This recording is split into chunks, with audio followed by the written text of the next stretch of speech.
Good morning, beloveds. Foster is in here and a little chatty. Not sure what he's talking about, but it is what it is, right? Okay. It's cold out there. It's wet out there. I woke up I went to bed with if it's raining in the morning when my alarm goes off, I'm just going to turn my alarm off and go and sleep for an extra hour. I woke up in the middle of the night with what I think the storm rolled through and the thunder. So I was like, okay. And then I woke up about 10 minutes before my alarm went off. And I got out and I looked. I was like, and I thought I heard thunder. So I got up and I looked out the window. I was like, but it's not raining. And then I went and looked at my weather app on my phone. And I was like, the rain is a little south of me. I think I heard the garbage truck. So I got up and went for the run. And it was damp and it was cold, but I did it. I did it.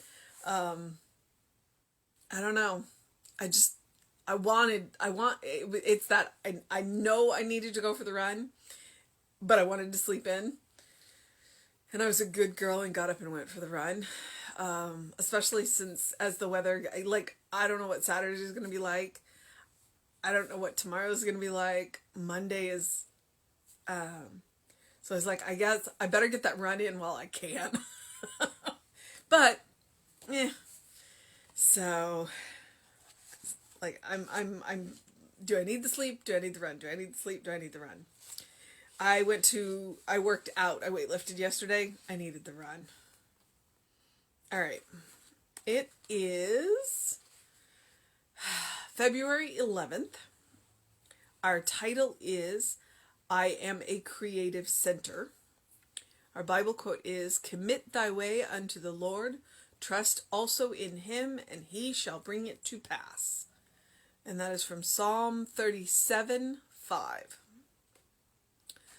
Let your consciousness rise above the sense of separation from the power of God, and in a few minutes you will feel as though you were sitting in the midst of an infinite sea of unobstructed life. This place in mind where you are now is the source of all action, the center of all creativity. It is also the innermost part of your own being. Just as a plant turns to the sun, your thoughts turn to the power and draw it down through your being, causing it to manifest through your word. In this act, you are not losing your identity. You are more intensely self-conscious than ever before. But you are conscious in a larger, less obstructed manner. Whatever you decree, state, or affirm from this altitude of thought will produce definite results. The law of life exists in all of us at all times, and we are using it whether or not we are conscious of the fact. If we wish to make a specific use of this law of life, then we must use it specifically. I now climb a ladder of thought that takes me above all confusion. Climbing joyously, I pass through the clouds of fear and doubt. I behold light everywhere. I sense the enveloping presence of love everywhere. The good that I desire, I now affirm and accept, knowing that my definite intentions produce definite results. Okay. I have thoughts, which is what I do with this thing.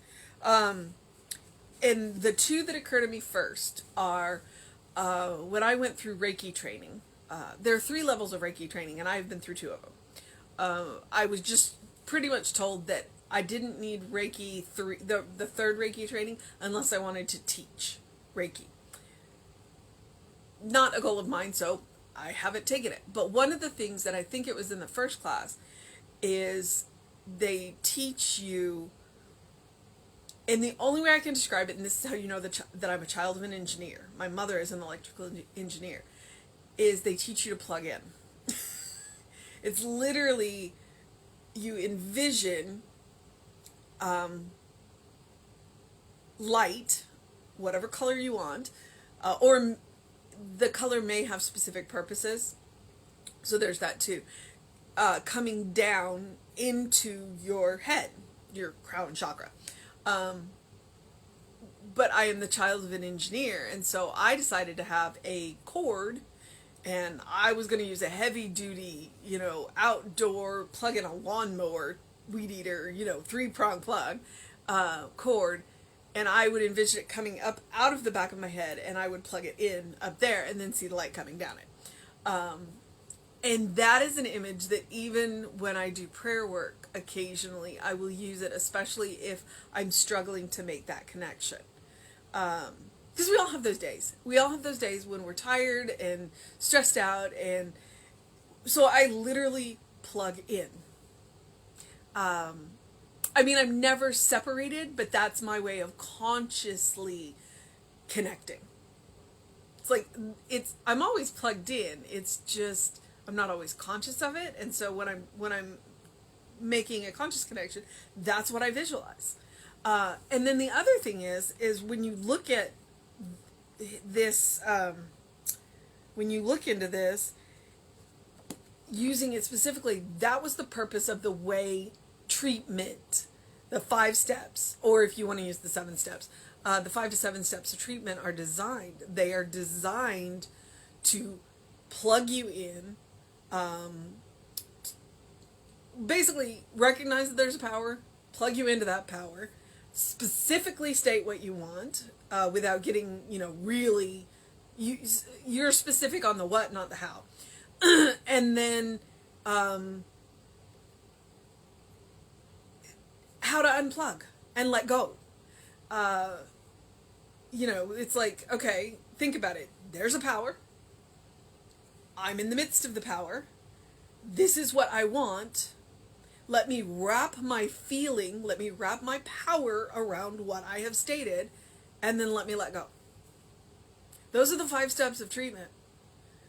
And I didn't even use the words that we do. I didn't use the jargon. So that's what Ernest said. It's like, look, it's out there. Emma says it. There's a power, and there's a power out there, and you want to use it. So Ernest was like, all right, well, let me give you a platform or a program or whatever word you want to use of how to consciously do this.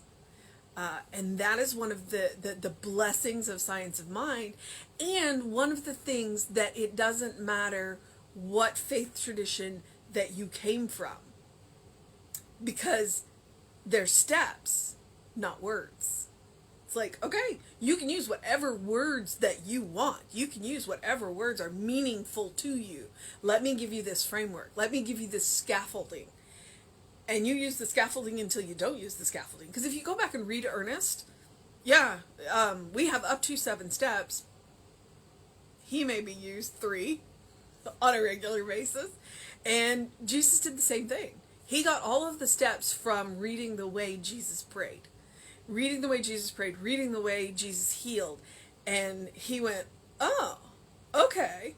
And so that's where those steps came from. They came directly out of Jesus' own words. But the words aren't. It's the scaffolding, and so you use scaffolding until you don't need it. And sometimes, even when we don't need it, those of us who've been doing this for a while, I have more than 10 years in this. I think I've been a practitioner for 10 years, actually. Wow, I think I have been a practitioner for 10 years. And Reverend Jesse, he's been in this for over 30 years. We don't need the scaffolding, but we use it because it is a familiar groove. It's not a rut, but it's a groove. And it just sets us into those mindsets, those places that much faster, that much easier. And let's be honest, it's comforting. And it's comforting for us when we do it. It's comforting when we are doing it for other people. All right. So I keep forgetting what day it is. I am a creative center. Say that to yourself. You are a creative center. Commit thy way unto the Lord, trust also in him, and he shall bring it to pass. So, commit, trust, and it'll be done. Let your consciousness rise above the sense of separation from the power of God. Rise above the sense of separation. You're never separated from God. And in a few moments, you will feel as though you were sitting in the midst of an infinite sea of unobstructed life. That's meditation. And the first 2 steps of treatment make an effective meditation. That's the point, is to get into that zone of unobstructed life. Unobstructed, or as I like to call it, unfiltered God. This place in mind where you are now is the source of all action, the source of all creativity. It is also the innermost part of your being.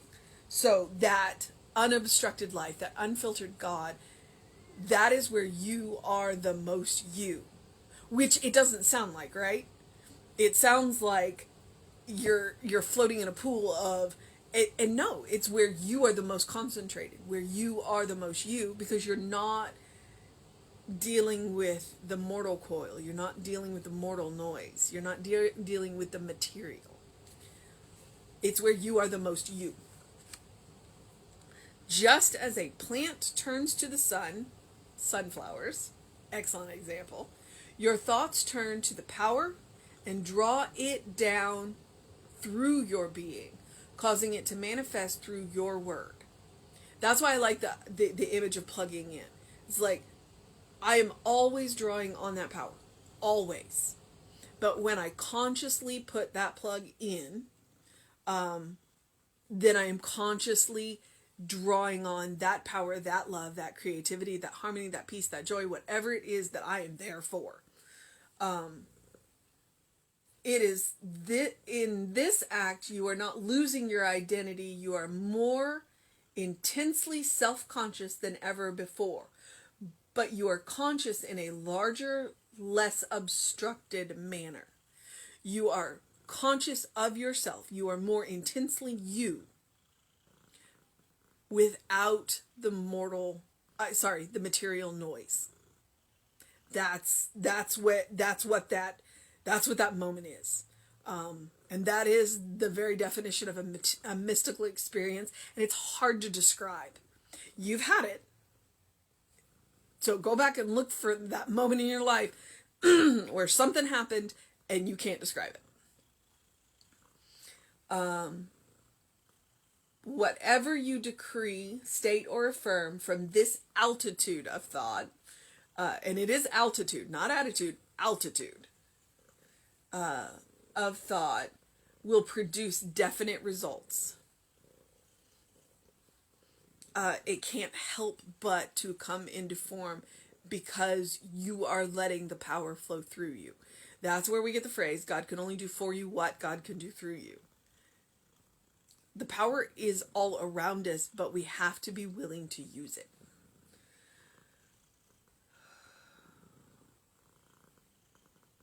The law of life exists in all of us at all times, and we are using it whether or not we are conscious of the fact.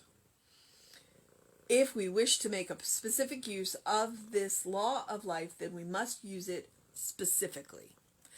And that is the point of treatment. That is the point of treatment.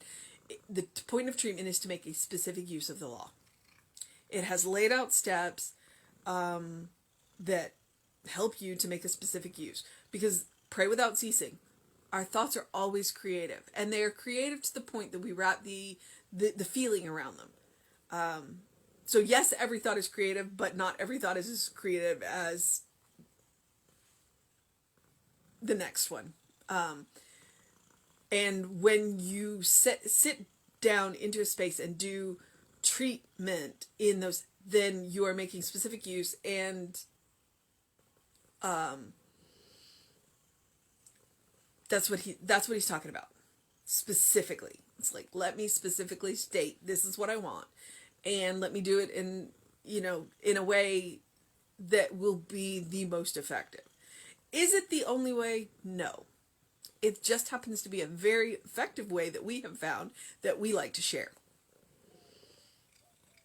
I now climb a ladder of thought that takes me above all confusion. Climbing joyously, I pass through the clouds of fear and doubt. I behold light everywhere. I sense the enveloping presence of love everywhere.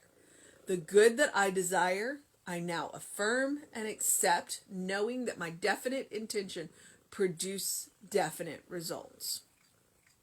All right.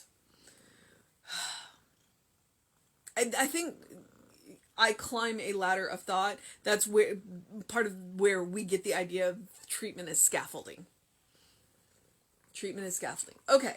Our mission today, should we choose to accept it? I'm going to use the first line. Our mission today, should we choose to accept it, is to let our consciousness rise above the sense of separation. We are never separated. Ever. We cannot be. The separation is an illusion. And so today, what we are practicing is rising above that illusion, rising above that sense of separation, rising into that consciousness. And the more we practice it,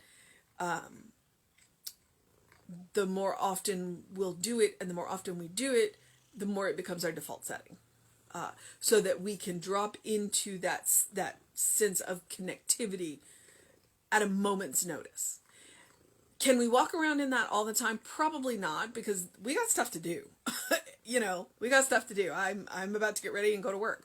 So we've got stuff to do. So we don't want to walk around in that sense of connectivity, because it might make things hard to do. But when we practice and when we let it become our default setting, then in that moment's notice, and I'll give you an example. Somebody comes to you and says, "Oh my God, this has happened." Then in that moment, you can drop into that connectivity and treat. You don't have to work yourself up to it. You have practiced the connectivity to connect at a moment's notice. And all you're really doing is turning the faucet up. The water's always flowing. But in that moment, you just turn it up. All right. So I'm going to move into the process of my day. It is Thursday. It is cold, so please bundle up. I don't know that we're going to see the sun today. So I'm going to encourage you to stay warm today. But I do encourage you to do something loving for yourself, do something kind for yourself, do something compassionate for yourself every day. Because you are a beloved child of God in whom Spirit is well pleased. Always and forever. We are always connected. It is up to us to make that connection conscious. Rita's being very distracting right now. So do something to engage your mind and your body. Do something to engage your body today to help you stay warm no matter where you are. Us Southerners can be a little extra when the temperature hits a certain degree, because, we're not used to this. We're not used to this. So we take the ribbing you give us when we complain about it being cold, just like you take the ribbing from us when y'all complain about it being hot. So do what you need to do to make it a wonderful day, all right? Do remember to open the windows of your soul. Allow that breath of heaven to remind you that you live in heaven now. It is a choice to see it. All right. And please, right now, I forget, but on Thursdays, there is a prayer call that happens over Telebridge. It's not on Zoom, but Telebridge. And that it's done by a couple of our practitioners. They're very good. They're very kind. They're very loving. Lasts for about a half an hour. And if you have any desire to do that, please check your email, or if you're not on our email list, email info@creativelife.org and get on that email list to get the phone number to that. We have things going on most nights virtually, and I just want to make sure that y'all know that they're available.